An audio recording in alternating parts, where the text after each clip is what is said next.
I was probably 23, 24. This guy calls me up and says, I want to talk to you about your radio stations. I said, okay, come to my offices. So I have, a deal where I get the conference room, the guy in front. I said, here's $5. When the guy comes in, put him in the conference room, come and get me or from coffee. So I sit down and I'm one end of the conference and it's like this massive conference room. And we start talking. He goes, listen, I want to buy your assets and I'll pay you like $1.6 million. And I said, it's $3 million. And he's like, what are you talking about? I'm like, it's $3 million. And he said, like, you're 12 years old. What do you mean? It's $3 million. Benztown president Dave Chachi Dennis loves radio and all of his radio friends. Hey, Chachi. Hey, everybody. Because Chachi loves everybody. My next guest purchased his first radio station for $50,000 when he was just a sophomore in college. 12 years later, he sold his company to Cumulus for $258 million. He's the chairman of the Nielsen Advisory Council and the chairman of the RAB board. He's been inducted into the New Jersey Broadcasters Hall of Fame. He's a recipient of the Ward L. Quayle Leadership Award, and he's been named to Radio Inc.'s Most Powerful People in Radio for multiple years. Please welcome the CEO of Connoisseur Media, Jeffrey Warshaw. Jeff, thank you so much, man, for joining us. And do you like Jeff or Jeffrey? Oh, Jeff is fine. My ex-wife is the only one that calls me Jeffrey. I've studied your career for so many years, and I've obviously, read about you in the trades, and we finally met in person at Radio Inc. Forecast, and thank you to Nancy Abramson for making that introduction, and you're so gracious to be here today, and I just want to say I'm really grateful and really impressed with everything you've accomplished in your career. Tell me a little bit just about growing up. I grew up... Most of my, I think, moved to Long Island when I was just a little kid. My father and uncle were in the radio business. They ran a group of Christian radio stations predominantly. And in fact, their first general manager was a guy that my uncle had become friends with in Shreveport, who is a guy named Bob Smith, who ultimately became Wolfman Jack. No way. So, yeah. And so I grew up in the predominantly AM Christian radio business and was reading Broadcasting Magazine when I was a little kid and tagging along with my dad if he ever went to a convention. And I didn't want to necessarily go into, in my career, Christian or specialized programming, but I was always very excited about working in the radio business. And when I was a sophomore at Wharton, there was actually an ad for a construction permit for a daytime AM station at 750 on the dial in Portage, Indiana. And I looked on a map and it was clear that it was about 35 miles from Chicago, and that it would probably be a great station to do some form of specialized radio.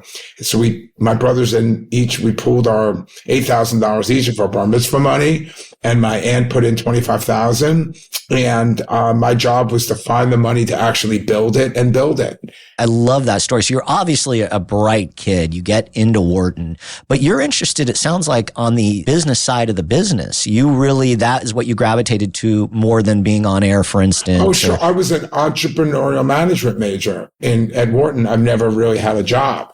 And so when you described that, bought the station for $50,000 and sold it for 200 and whatever million, it wasn't quite that linear. So I built that station, and it was an unbelievable experience. It involved having my towers cut down because the contractor didn't put union guys on the job. It involved me showing up when we finally got somebody to finish construction of the tower, and there was a tower section missing. Oh my God. And I showed up at the subcontractor's house, and in his backyard was the tower section. And I showed up with the sheriff from Porter County, Indiana.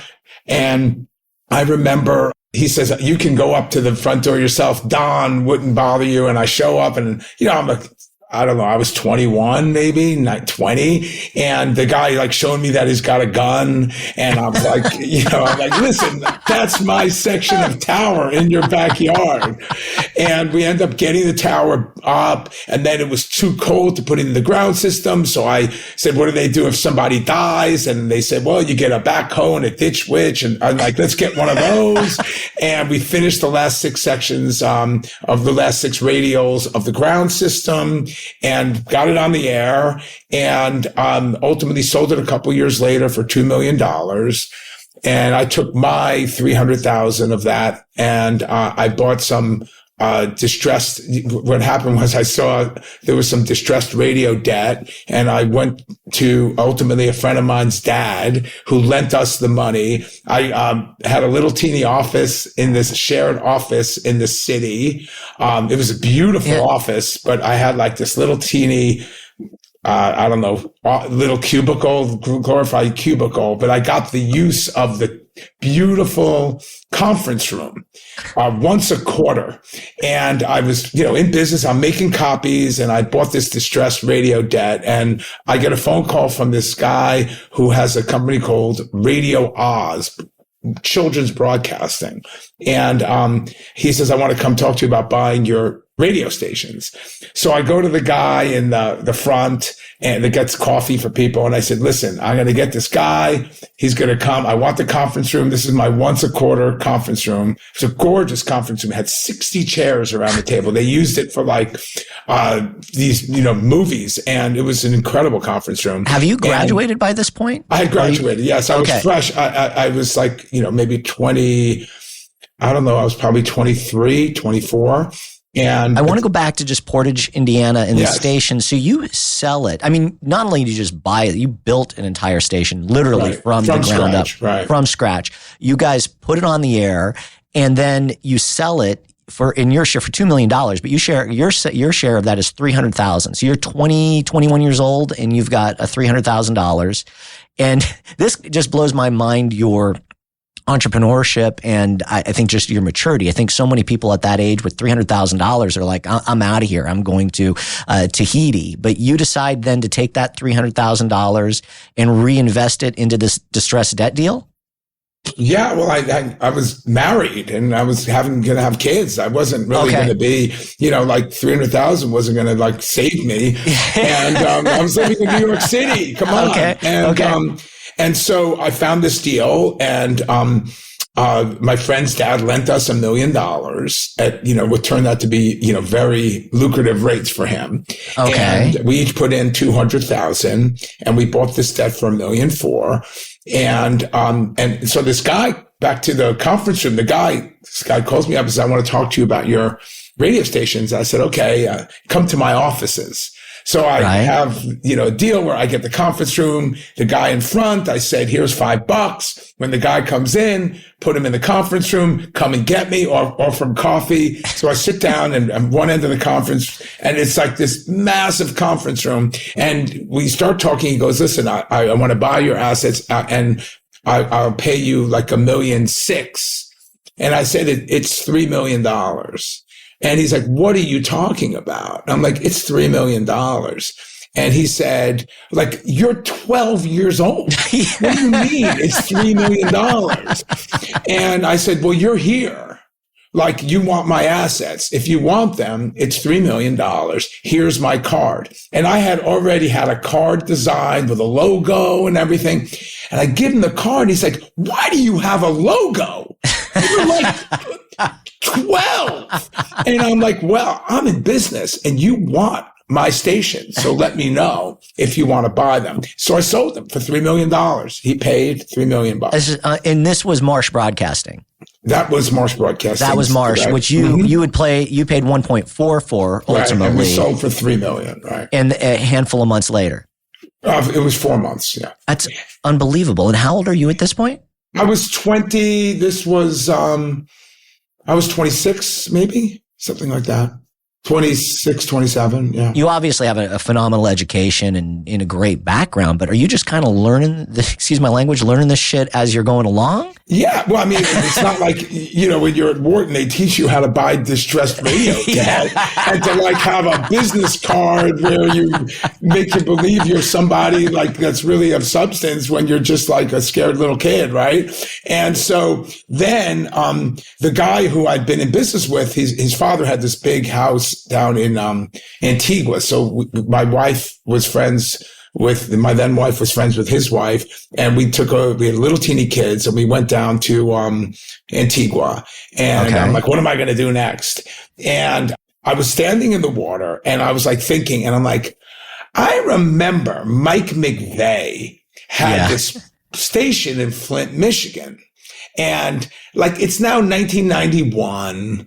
Thereabouts. And like, there's a huge problem. There's all these bankrupt businesses. It's the financial issues. The radio business was, hammered. And I got back from Antigua and I called him up. I'm like, hey, Mike, you remember me? He's like, sure, Jeff, I remember you, in the Mike McVeigh voice.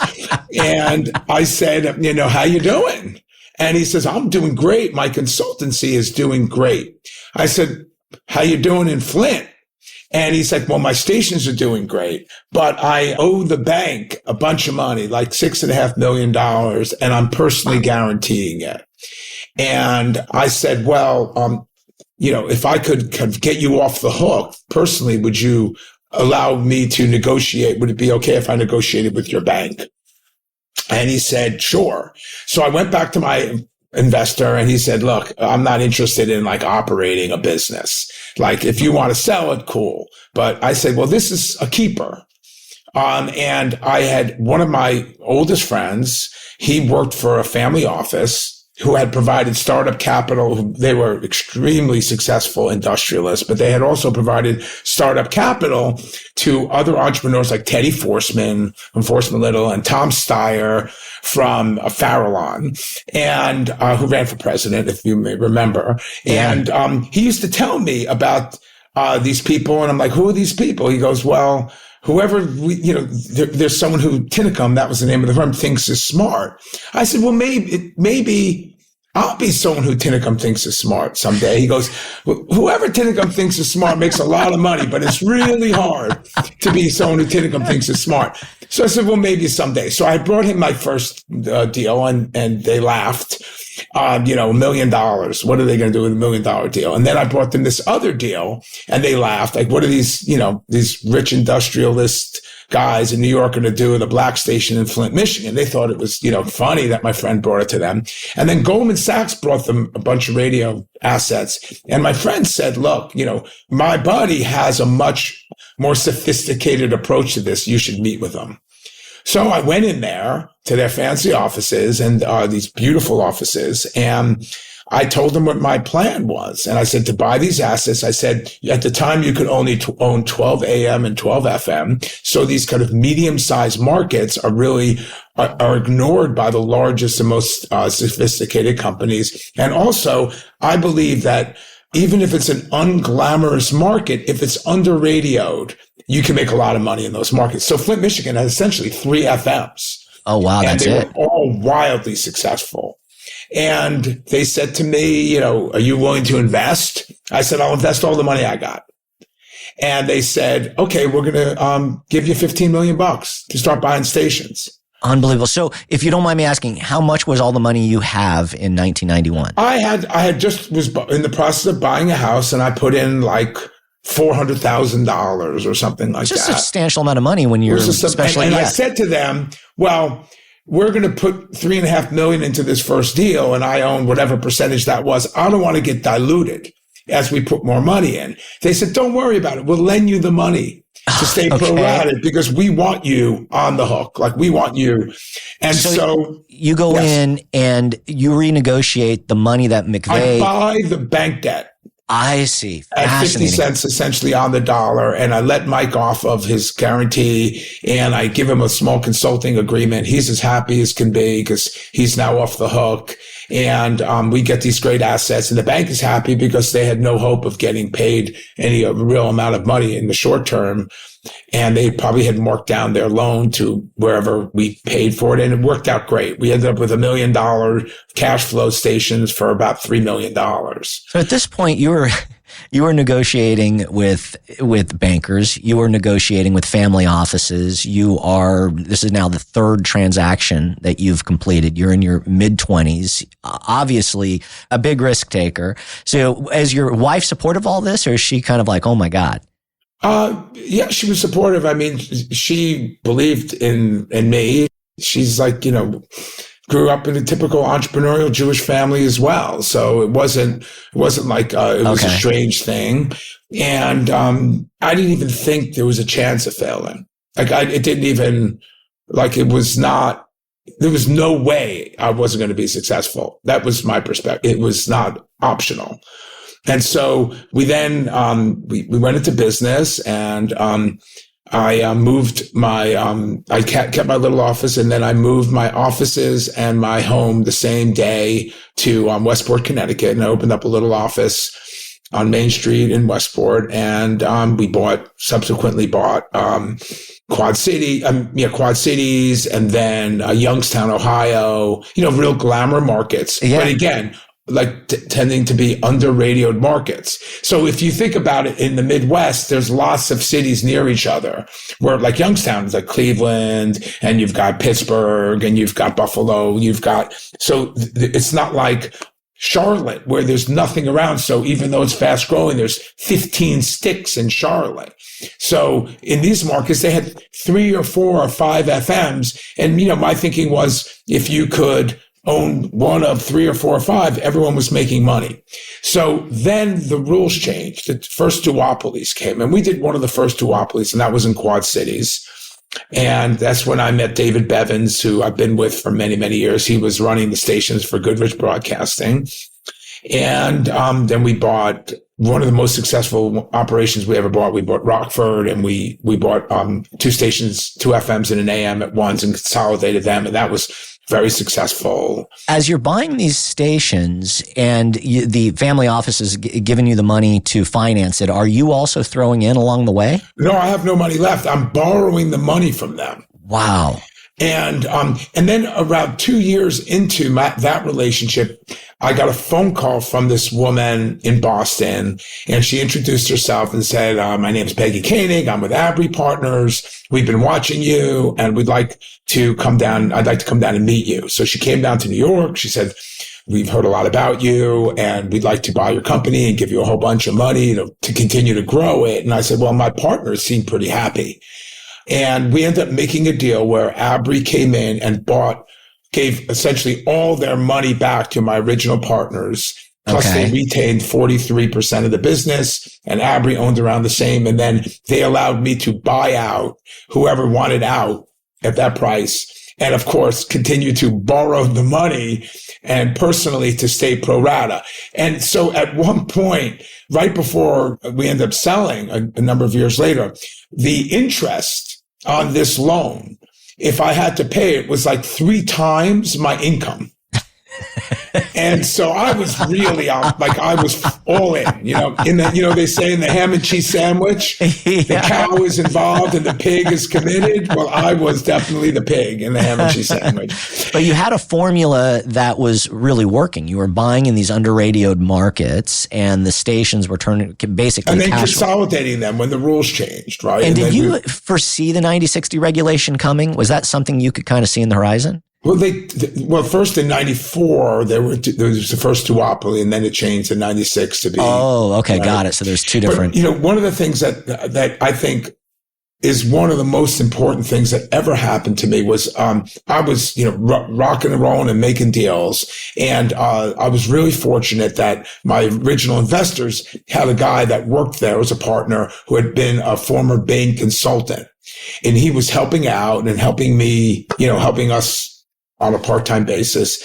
And then one day I went to him and I said, I was about 30 and 31. And I said, Bob, I feel completely overwhelmed. At that point, we had like 600 employees. Jeez. And I was making deals right and left. And he said to me, you are very talented and very smart, and you can do anything. He said, but you have a picture that you've drawn of yourself. Radio, deal maker, entrepreneur dude. He said, if you want to be great at operating, you need to redraw the picture of yourself to include running a big company, somebody who knows how to run a big company and all that entails. So over the next couple of years, I went to school on, learning as much as I could, reading what I could, learning whatever I could about segueing to running a much more substantial company and learning how to delegate and how to help develop skill development plans for people. And how he once said to me, look, you are the loudest and the smartest, and you have all the votes whenever you get into a discussion with people that work for you. So you're going to win every argument. The question is, do you really want to? And do you really want to have people around you that will work for somebody like that? And so I learned, and it kind of kicked off like a philosophy I have that I later use as a parent and in other parts of my life, which is I don't force things to happen. They have to satisfy two things. One is I have to know that I'm right, and it has to be important. But knowing that it's right, like not being like pretty confident, knowing that you're right and it being important enough. So if I figured if I ran my business that way, then I would be able to attract and retain the best people. Which I think is so introspective. And I want to unpack that for a moment. The Bain Friend consultant, here you're 31, you're wildly successful, still incredibly young, but to be open enough to take that advice, I think a lot of people at that age would be like, I've got the formula. I'm making money. I'm turning these stations around. I guess, how did you come to that conclusion to take that person's advice? I was lucky. I had been given the gift of humility, in that moment.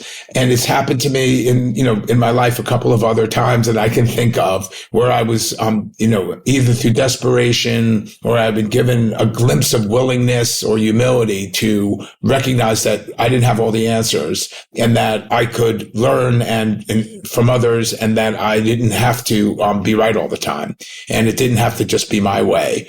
So it was a gift, I would say. It was, I can't say that I have no ego, but there have been times in my life that I've been, for whatever reason, been willing to take direction and realize that my way isn't always the best way.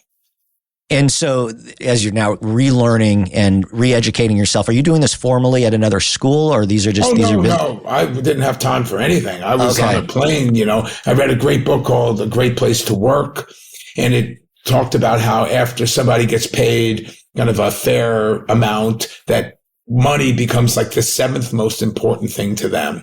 And being at a company where they can learn and they can advance and they can have shared values and has the right culture, those things become much more important than just the amount of money. And so I took that to heart. And that has been, an important, I think, believing that and living that and making that the culture of my company, whatever companies I've had. I think that's part of the reason that we have virtually nobody that we lose, that we don't want to keep, that we want to keep. Dave, who you mentioned a few minutes ago, still works for you today. He runs your Long Island cluster, and correct? He's our chief operating officer. And on and off, he's been with me. He only left when we sold, which we haven't gotten to yet. And then he worked for Clear Channel and for Urban One or Radio One at that time. And then he came back to me as soon as we got big enough. And, I've had, my CFO, he's just now semi-retired, but he's been with me for close to 28 years. And David, more or less the same. And, we bought Connecticut around 11 years ago. And, we've had continuity in management and upper management there. I think in an industry that's had such an incredible amount of turnover, keeping the best people is probably the most important thing that you can do to have prolonged success or survival in this business. It's a great piece of advice. I couldn't agree more. So there's deregulation again in 96. Aubrey comes in and basically invests. And now are they giving you more, basically more arsenal to go and buy more radio stations? Yeah, we kept on buying stations. And then around 1999, a lot of these banks were trying to take us public. And I thought the valuations were very high. And I felt like if I went public, I'd have a hard time making money for my investors because it was like there's nowhere to go but down.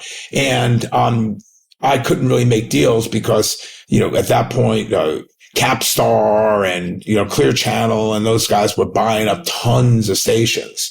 So I was kind of a little bit stuck. I did a couple of in-market acquisitions. And then I got a call from my original family office guy, and he said, can you come to my office? And we met. He said, I happened to be playing golf with Bobby Lawrence, who at the time was the COO of Clear Channel.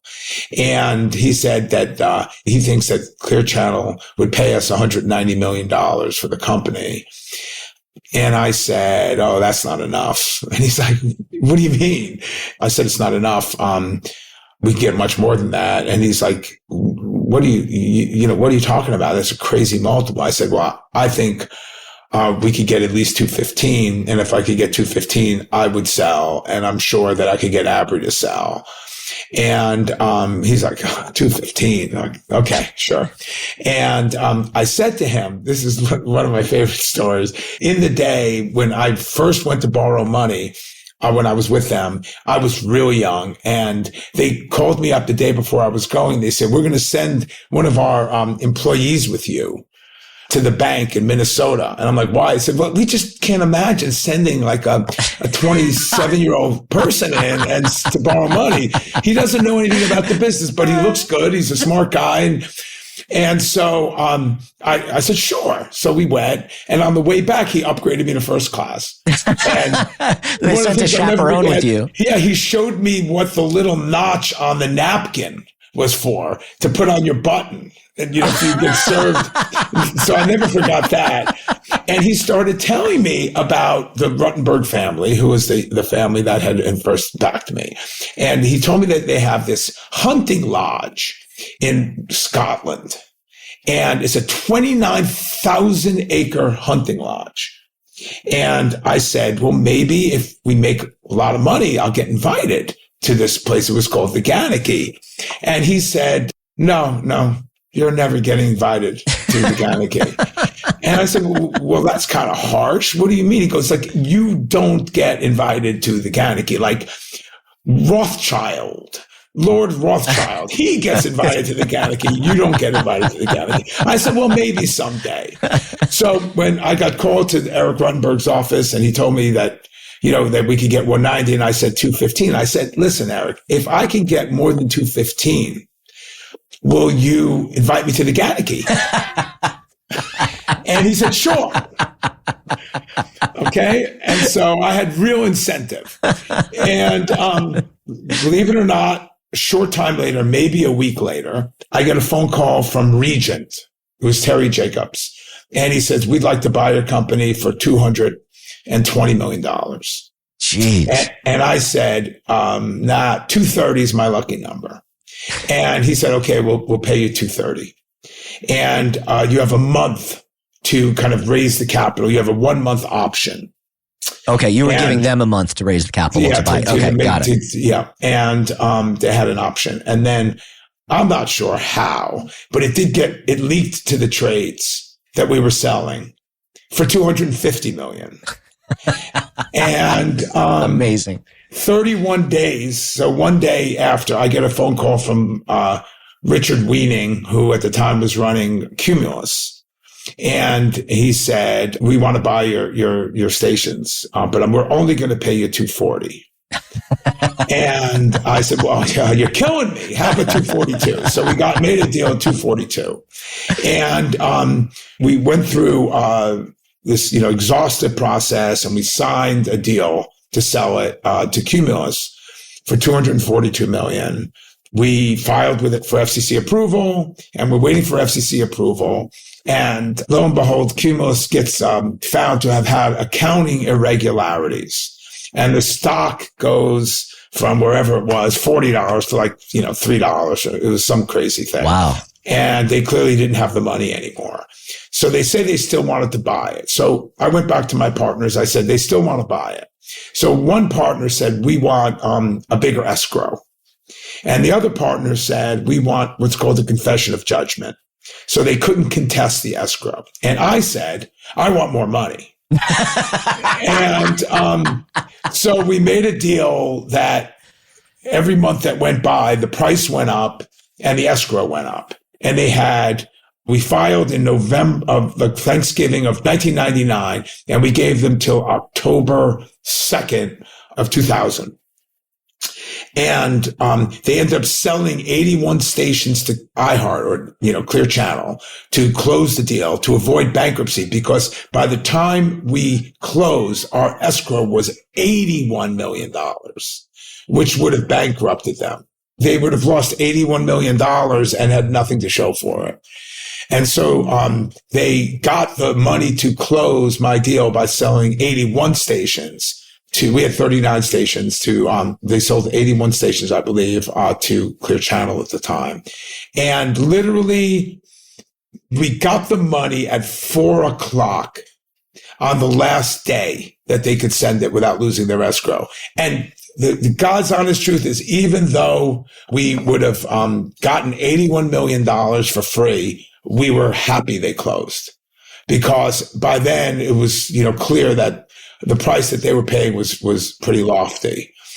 What an amazing story. When you open up your bank account and that transaction finally has gone through, and it's obviously been a very stressful year, but it's now, that's life-changing money. You've had some pretty good acquisitions. Well, it wasn't all mine, right? I think people in my town thought I had like a little red wheelbarrow with $257.6 million. It didn't really work that way. But I made good money, and it was, unfortunately, ultimately, selling the business really created a huge hole in me. Because you've spent now a significant part of your life and all this energy and throwing yourself into this. And now, do they keep you on to run it at all? Or once that transaction? No, it was not an option. And I had a non-compete, which essentially had run out because it took them a year to close. Oh, okay. So, but now you've literally, the business is no longer yours. You have money, but you've got no job to go to. Right. And, I definitely had taken that year, and let's just say I worked very hard on not only building my wine collection, but my wine consumption. And well, you earned it, man. Well, yes, but ultimately it was something that I ended up giving up as a result. And, I really I started an investment in a record label, and, went out to LA a lot, and it was quite a wild time in my life. So you were, and you're living large. I'm living large. Ultimately, during that period of time, I got divorced and, recalibrated my whole life and got sober and really kind of changed everything. So you were probably celebrating in excess. Yeah, I don't know that at some point it's not really celebrating anymore, right? Yeah, okay. And so I appreciate you sharing that, man. That's and I don't really keep it a secret. Yeah. And then which gives me the opportunity to give a lot back, because a lot of people come to me for help, which is again back to redrawing the picture. And so I redrew the picture of myself as somebody that was sober and that helped other people, which has become a huge part of my life. So you actually, again, have a coach or a sponsor that's helping you with this next evolution in you. Well, yeah. And, I dedicated myself to changing my life, so all that ended up being a tremendous blessing to me, and what I went through, and came out the other end much better and able to give a lot more back to the world. Man, I have so much respect for your insight, because again, we have another podcast called Sound, Sobriety, and Success, and Matt Pinfield interviews very successful people that are became sober and went on to do incredible things. But one was Lee Steinberg, the super agent who Jerry Maguire was loosely based on, and for him, and I think it's probably got to be similar to you. You guys both experienced a tremendous amount of success while you were for drinking or indulging. And so I think that's even harder because there isn't really a rock bottom in the same way that someone isn't having that type of financial success. Not rock bottom necessarily the way that most people would look at rock bottom, it being like, living on the streets. Right. But, in order to stop doing something that is like a very important part of your life, you've got to hit a bottom. Like nobody sails into sobriety on the wings of victory. People give it up for a reason. Sure. So the ability to reinvent and repaint the picture was something that, I was really grateful for. And I was able to do it, in a different avenue of my life. Right as I got sober, there was a license auction from the government. And I went back to one of my old investors who had, I've been a small investor in the last deal, and he had a huge fund, Farallon Capital, and they backed me to buy these licenses and build them. And so we were back in business again. We started we built stations in Bloomington, Illinois, Wichita, Kansas, Omaha, Nebraska, Rapid City, Bismarck. So you're moving fast. Yeah. And buying these licenses and building them and putting them on the air. When you were looking for as opposed to buying an established radio station, at that juncture, it was better in this particular case to buy a license and then build the whole thing up from scratch? As crazy as it sounds today, yes, at the time. That was 2004. Okay. It was a different world. Sure. And we hand chose the markets that we thought were markets that we could make money in. In around 2009, during the financial crisis, I saw an opportunity to do distressed radio debt again, and ultimately partnered back with Abry and another firm that was expert in distress. And I started a fund to buy distressed radio debt with the intent of taking control of one of the large companies. And when you're looking for distressed debt, how do those opportunities come to you, or how do you? Debt is traded. It's traded in the open market, and so understood.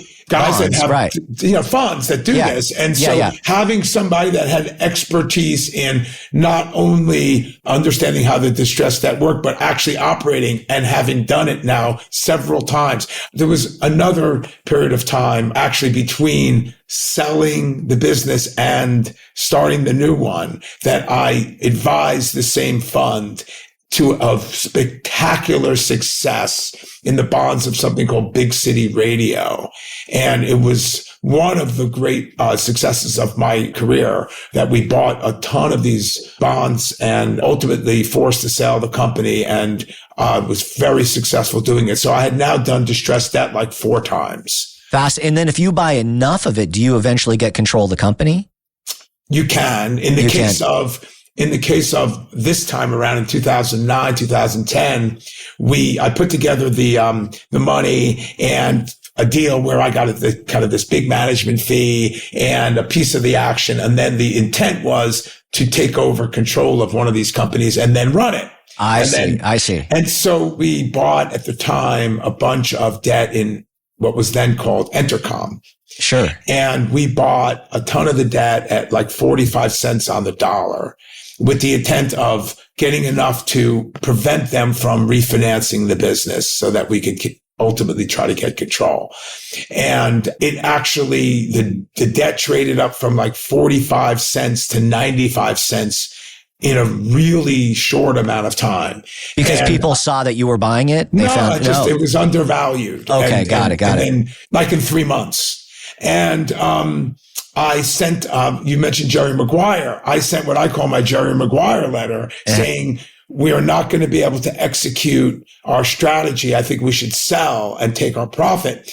And I get a call from my buddy at Abry. Peggy calls me up and she goes, well, this is great, but like, what's wrong with you? Like, we're paying you this tremendous amount of money essentially to do nothing.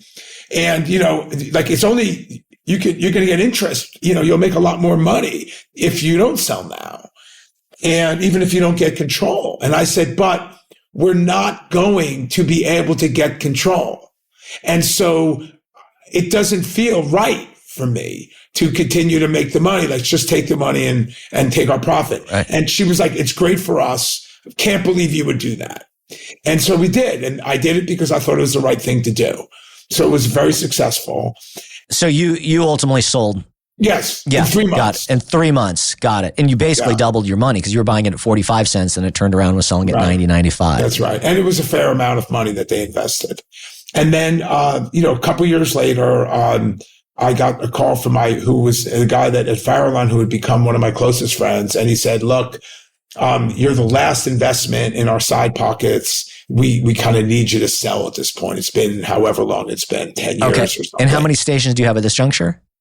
In the 30s. Okay, probably. so you got 30s. This is when you do the big city deal, and at the same time, I did Big City around 2002. Okay, so this was years later. Years later. Okay, so you have to about Big City in 2002. Then I did the distressed debt in Entercom like 2009, 2010. Oh, okay, understood. When did you cross paths with Peter Kozan? I'm going to say in around 2009, thereabouts. I had become friendly with Peter, and he had just left Westwood, and he had a non-compete in network radio. And I said at the time, you're such a smart guy. Why don't you, why don't we join forces? And he became my COO and my partner. And he was anxious for us to buy stations. And I thought the prices were too high. And he did a phenomenal job. A year into it, his non-compete ran out. And I said, look, we don't have that many stations to support you at your normal rate of remuneration. Right. And he said, well, I was going to, I want to start my own business. And we, parted, kind of ways at that point, as far as he went and did his own thing, but we remained super close friends. Did you ever think about getting into the network side of the business? I wish I had. Peter's done incredibly well, and he's a super smart guy, and he's built a huge, wonderful, terrific business that is something that anybody would be tremendously proud of having started and built. And I have a tremendous amount of admiration for what he's accomplished and for the company that Compass is.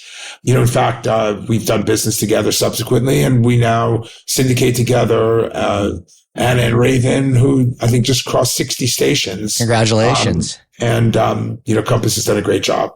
Yeah, they're in full disclosure, they're partners of ours, and we work with them on. And Anna and Raven is a wildly successful show, and has great ratings, and they're terrific people. And anyone that's looking for a morning show would do very well by giving them a shot, because they do very well, and they are extremely user friendly. Clients love them, and they get great ratings. Right. Anyway, then Farallon said to me, we kind of need to get out.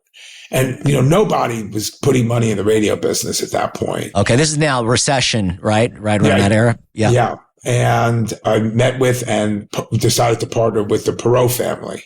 Yeah, I read that in your bio, which is so incredibly fascinating to me. So at this point, Ross Perot, is he still alive? Like you're dealing with Ross? He's alive. But Ross Perot Jr. is really running the family office. And then there were some people that, we obviously worked with the family. There was an incredibly smart guy named Stephen Blasnick, who was in charge of the family office. There's a guy named Hayes Lindsley, who is the head of private equity. And they came and met with me, and ultimately they bought out Farallon. Okay. And they were great partners. They were in the deal for 4 or 5 years. And then a new guy came in to run the family office, and I knew he wasn't crazy about the radio business, so I made him an offer, and I ultimately bought out the Perot family. Wow. And actually, so then at this time now, and by the way, thank you for sharing all this. I find this so fascinating, and a lot of I'm learning along the way. So thank you for this. So these investors along the way, they'll decide after a few years that they want to redeploy their money somewhere else, or they want out of a certain sector. And so you come to these kind of crossroads where you need to either buy them out or get someone else to come in and take over that funding. Right. And then now this last time around, you've got I'm assuming you've now done well enough yourself that you could buy out the Perot family, and now you own the company on your own. Right. I mean, and also, one of the things I thought that I think is kind of really interesting was, when Farallon backed me to buy those licenses, Tom Steyer, the one that ran for president, great environmentalist, he was on the board of another private equity firm that owned TV stations. So he said, listen, we back you, but we can have an attributable ownership. So this will work, but you get all the votes. Oh, wow. And so they funded the vast majority of the money, and they gave me all the votes. And of course, I didn't ever, of course, take advantage of that because, would never do that. And then when the Perot family invested, I said, look, I have all the votes and, it's fine. Like, you're putting in all this money. And they said, we'll reserve the right to change it, but we're fine with it the way it is. Man, that says so much about you as a human being that people have that kind of trust. I mean, they're literally giving you all of their votes and blindly allowing you to, I wouldn't say blindly. I would never have done something without talking to them about it and getting their approval and making sure we were on the same page and act like a good partner. But that was always something that I thought said a lot about them, and I, obviously was very proud of that they trusted me enough to keep that structure in place until I actually bought them out. Along the way, I advised another large fund on their investment in Clear Channel. I did that for years. I did a bunch of advisory. I've been on a bunch of boards. I did a SPAC and successfully de-SPAC'd. So I've done a bunch of things, but ultimately, now my company, we kind of dominate our markets. We have all the stations in Fairfield County. We generally have north of 50% of the revenue in all of our markets. Which is, and I want to focus on just on a couple of your stations. I know you focus very heavily locally and you guys are very involved in the community. PLR received its 6th consecutive nomination for Rock Station of the Year, which is amazing for the Marconi. The Susan Lucci of radio. Still hasn't won, but those nominations, that's incredibly impressive. And then also you had your morning show, Chaz and AJ won the Media Market Personality of the Year, which they won also in 2016, and incredibly impressive. And I know you're involved. And for what it's worth, I mean, I'm looking at right now a note that I just got from Chaz, thanking me for being such a good partner and friend, and I took him out for his birthday. And one of the great advantages of being in our I can hear most of our radio stations in my driveway, including Long Island. And so I get to really see the impact that a local operation can have on its community. Things like, I don't know, a few months ago, Senator Blumenthal from Senator of Connecticut, my senator, my home state, he, made an appointment and walked into my office unaccompanied and introduced himself to all the people in the office and sat down at my desk for about an hour and talked about the importance of local media. And, I'm really blessed to be able to have an impact in my community with the stations that we have. And, we believe in something I didn't mention. Around 15 years ago, I started the first digital marketing services business of any local legacy broadcaster. I didn't know that, really. Yeah. And so I've been doing that for a long time. And so that's a meaningful part of our operations. And so you help your advertisers also with their digital needs, digital advertising, websites. So right. Very bright. Very bright. And we also do a lot of events. I mean, like in Fairfield County here, up the road from my home, my office, I think we have 16 sellers. Wow. That's incredible. I mean, if you went up a little further north to some of the operations in, say, Hartford, I'm fairly confident if you added up the other sales teams in Hartford, it probably would be, less than we have in our operation in Fairfield County. Your local commitment's evident. I know that you guys do an annual pizza and brew fest. That's very successful. AJ does his annual Christmas toy drive. I mean, it's impressive. AJ toy drive. Yeah. Something I'm very proud of. My 10-year-old son, after seeing homeless people in New York, ended up starting a warmth drive with the Bridgeport Rescue Mission. And, we collect, I think, 1,000 pounds of coats now. Oh, that's cool. I've never heard of that before. That's a great idea. And, he's 10 now. So I guess, maybe he also sees a great benefit of giving back to his community. Giving back and being an integral part of our communities is not only good business, but, it's an important part of our culture. I think the second or third biggest St. Jude station is our station in Frederick, Maryland.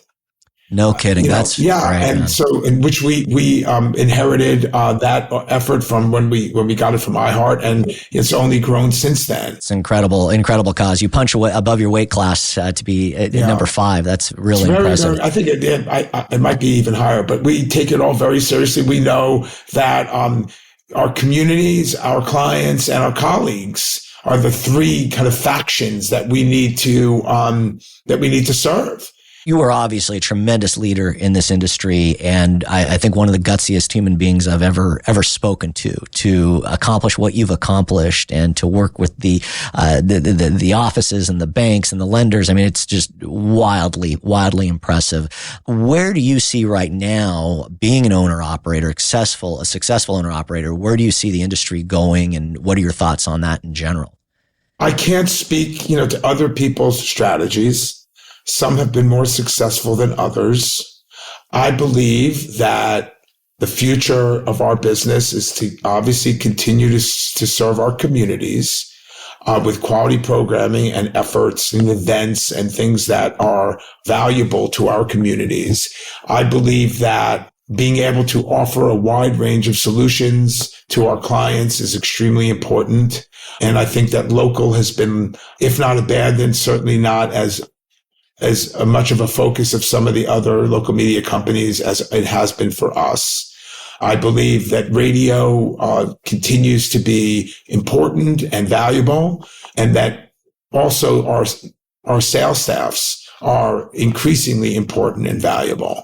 And so leveraging a large, well-trained, passionate group of sellers to be able to provide results to our clients over multiple platforms is, to me, the future of the business. It's not just selling digital marketing services. That isn't just selling events. It's also having great radio stations that aren't just kind of like jukeboxes that you can get from other streaming services that create passion and loyalty in our communities. And that's really important to us. And to the extent that it doesn't have to be a local personality for every day part per se. And certainly we get some great programming from national sources, like we have the Dee Show in New Haven, which is just a monstrous rating success. But making sure that we are part of our communities and that we are make them feel that we're local, even if a show isn't local. That's what we see as the bright future. It's not easy. It's a hard business, and it's media over the past 20 years has become much harder for the owners and much better for the consumer. And we have all these media companies that provide great products that lose money. We don't have that option. We need to make money. That's so so we need to work hard to do that. But, I think our strategy, I've always believe if you can't articulate what your strategy is, then you don't have one. And if you can't articulate why you have a unique selling proposition, then you don't have one, and so we do. We think being a great local media company, whatever market size, serving our communities, making it a great place to work, and getting great results for our clients over a variety of platforms, that is our DNA. Awesome. Thank you for sharing that. And it's been very impressive to watch your stations and the performance of your stations and just the impact that they've made in those markets.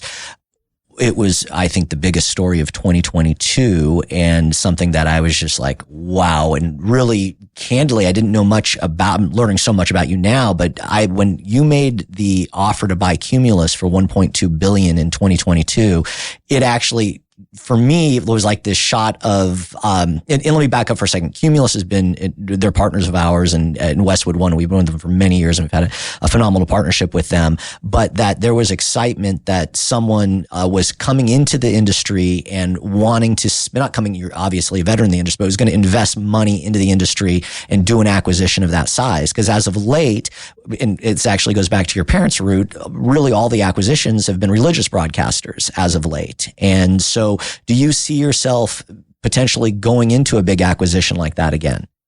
You know, I have enough humility to know that I don't know what the future holds. I think, we have demonstrated, an ability to operate very profitably and to get great results for our investors, over a period of many years and to run businesses that people are proud of, to be associated with. Life's a mystery. Don't know what happens next, but certainly I still believe that there are opportunities to make money over the long term in this business if you buy correctly and operate correctly and become a place that the best people want to work and clients get great results and the communities embrace you. The viability, so and I think what I'm hearing, you do feel that there's a viability in this industry for years to come. It needs to be done right. It's got to be done to the detail that you are doing, serving the community. But even with all of this competition that we now find ourselves in with everything from SVOD to streaming, that there is still a magic about radio. That's my strategy. Yeah. It's not always in vogue, but, it's to thine own self be true. And that's, to me, it wouldn't be, particularly rewarding, unless I felt that we were, kind of the Tiffany of what we do, that we are, that the people in our company, walk around knowing that they have support and that they are, associated with brands and a company that they're proud of. So that's really important, to me. And, that's the way that we like to run things. It's more fun and also we think more rewarding. Bonus question. You have had a lot of mentors. It sounds like a couple people, your buddy from Bain, and then you had a sponsor. It sounds like that were really helpful and gave you great guidance. Any radio mentors in particular that helped you along the way? I wouldn't want to single anyone out. I mean, but I've had a lot of people that I've learned from and that I continue to learn from. And I would say, growing up, obviously was a huge fan of Jeff Smolian. I remember many years ago when they put WFAN on the air, I wrote him a letter. I don't know. I was a kid and, he called and left a message on the answering machine. No way. And another Easy 101 in Philadelphia changed format. I was 20 years old or 22 years old. And I called Jerry Lee and he, spent a half an hour on the phone with me explaining why they did it. And, I remember, now I work with Erica Farber, at the RAB. And like when I was a kid, I'm looking at right now, she put me on the publisher's profile on the back of R&R. And she put me on the stage with like Randy Michaels at the R&R convention. I'll never forget that. So whenever she asks anything she wants me to do, I'm happy to do. So I've had a lot of people. It's been an incredible gift to work with my partner, Mike, longtime CFO, and David Bevins and Kristen Okeson, who runs our Connecticut stations. Like I learned so much from them. And I learned from my morning shows and I learned from, our number one billers and I learned from a lot of the people. So I don't think I have one mentor. I think I have a lot of people that I've been blessed to be around that I've been willing to learn from. Man, I could talk to you seriously all day. This has been so incredibly enjoyable, and I've interviewed both Erica and Jeff, and both just incredible as well. The impact that you've had on this industry and what you've done and built, it really just blows my mind, and I'm grateful for everything that you've done for this industry. And I think you really, on a local level, you do a tremendous job of serving your community, and on the industry level, I think you are a force of nature that really breathes a lot of life into this business that is challenged at the moment. So I thank you for that leadership. Well, I'm just getting started, man. I'm just getting started. I love that. Thank you. That was tremendous. Thank you for taking the time. My pleasure. Thanks for listening to Chachi Loves Everybody. If you like the show, we hope you leave us a 5-star rating and tell your friends. Make sure to follow us on Apple Podcasts, Spotify, or wherever you listen to your podcasts. This has been a Benztown McVeigh podcast production. Hosted and researched by Dave Chachi Dennis. Executive producer, Darren Silva. Producer and editor, Jake Urbanik. Show coordinator, Estefania Padilla. Marketing and distribution, Suzanne Aksu and Robbie Gessel.